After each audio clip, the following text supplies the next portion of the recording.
Lecture de la parole de Dieu. Jean chapitre 18, Bible Martin, intitulé Jésus-Christ trahi et mené chez le pontife, où Pierre le renie, et chez Pilate, où Barabbas lui est préféré. Jean chapitre 18. Après que Jésus eut dit ces choses, il s'en alla avec ses disciples au-delà du torrent de Cédron, où il y avait un jardin, dans lequel il entra avec ses disciples. Or, Judas, qui le trahissait, connaissait aussi ce lieu-là, car Jésus s'y était souvent assemblé avec ses disciples. Judas donc, ayant pris une compagnie de soldats et des huissiers de la part des principaux sacrificateurs et des pharisiens, s'en vint là avec des lanternes et des flambeaux et des armes. Et Jésus, sachant toutes les choses qui lui devaient arriver, s'avança et leur dit, « Qui cherchez-vous » Ils lui répondirent, « Jésus le Nazaréen. » Jésus leur dit, « C'est moi. » Et Judas, qui le trahissait, était aussi avec eux. Or, après que Jésus leur eut dit, « C'est moi », ils reculèrent et tombèrent par terre.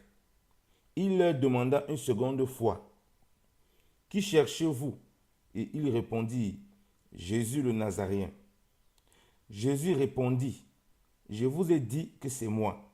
Si donc vous me cherchez, laissez aller ceci. » C'était afin que la parole qu'il avait dit fût accomplie. Je n'ai perdu aucun de ceux que tu m'as donnés. Or, Simon-Pierre, ayant une épée, la tira et en frappa un serviteur du souverain sacrificateur, et lui coupa l'oreille droite. Et ce serviteur avait nom Malchus. Mais Jésus dit à Pierre, « Remets ton épée au fourreau. Ne boirai-je pas la coupe que le Père m'a donnée ?» Or, la compagnie, le capitaine et les huissiers des Juifs se saisirent de Jésus et le lièrent. Et ils l'amenèrent premièrement à Anne, car il était beau-père de Caïphe, qui était le souverain sacrificateur de cette année-là. Or, Caïphe était celui qui avait donné ce conseil aux Juifs, qu'il était utile qu'un homme mourût pour le peuple. Or, Simon-Pierre, avec un autre disciple, suivait Jésus, et ces disciples étaient connus du souverain sacrificateur.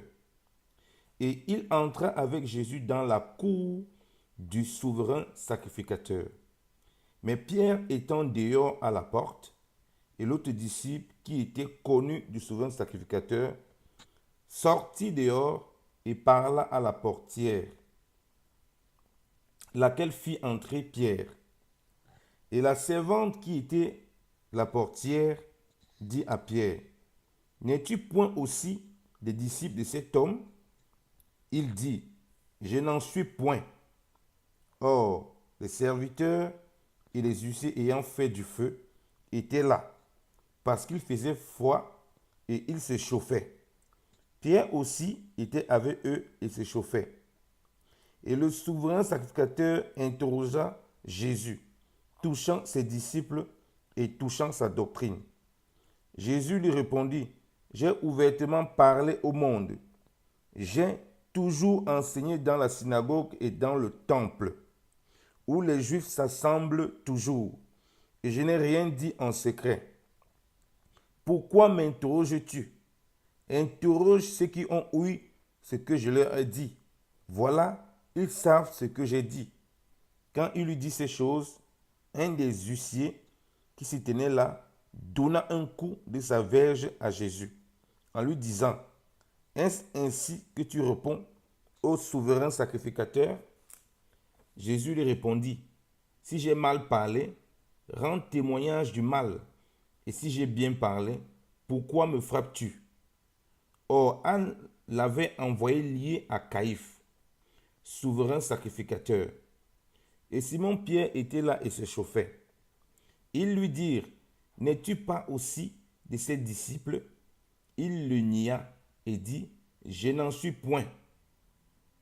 Et un des serviteurs du souverain sacrificateur, parent de celui à qui Pierre avait coupé l'oreille, dit, n'étais-je pas vu au jardin avec lui? Mais Pierre le nia encore et incontinent, le coq chanta.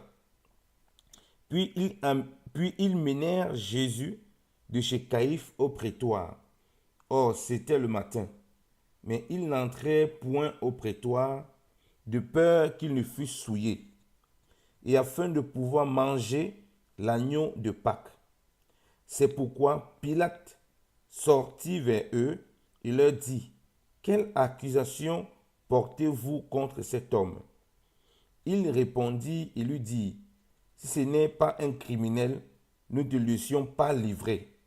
Si ce n'était pas un criminel, nous te ne laissions pas livrer.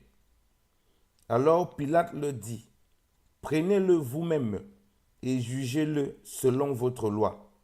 Mais les Juifs lui dirent, il ne nous est pas permis de faire mourir personne.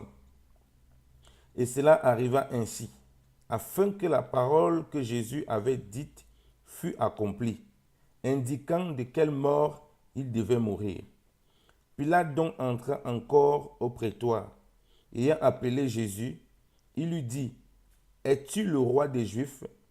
Jésus lui répondit, dis-tu ceci de toi-même ou ce sont les autres qui te l'ont dit de moi? Pilate répondit, suis-je juif? Ta nation et les principaux sacrificateurs t'ont livré à moi. Qu'as-tu fait? Jésus répondit, mon règne n'est pas de ce monde. Si mon règne était de ce monde, mes gens combattraient afin que je ne fusse point livré aux Juifs. Mais maintenant, mon règne n'est point d'ici-bas. Alors Pilate lui dit, es-tu donc roi? Jésus répondit, tu le dis que je suis roi. Je suis né pour cela, et c'est pour cela que je suis venu au monde, afin que je rende témoignage à la vérité. Quiconque est de la vérité entend ma voix. Pilate lui dit, qu'est-ce que la vérité? Et quand il eut dit cela, il sortit encore vers les Juifs, et il leur dit, je ne trouve aucun crime en lui. Or, vous avez une coutume, qui est que je vous relâche un prisonnier à la fête de Pâques. Voulez-vous donc que je vous relâche le roi des Juifs? Et tous s'écrièrent encore, disant, non pas celui-ci, mais Barabbas. Or, Barabbas était un grand brigand. Amen. Parole du Seigneur. Que le Seigneur vous bénisse, peuple de Dieu. Amen.